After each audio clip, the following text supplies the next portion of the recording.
yan, ako ay bumibihis ng uniforme. Sa kotse, ako ay kumakain ng pandesal.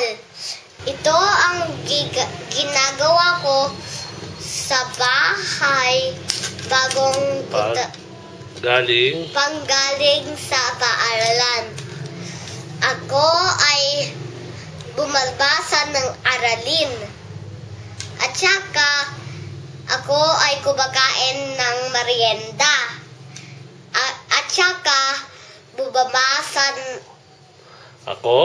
Ako ay nanonood ng television.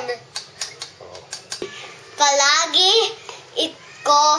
ito gagawin upang magaling pag-aaral sa paaralan, Xavier.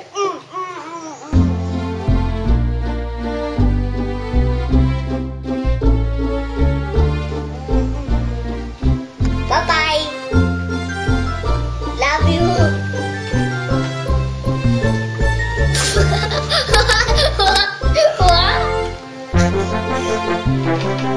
Merry Christmas.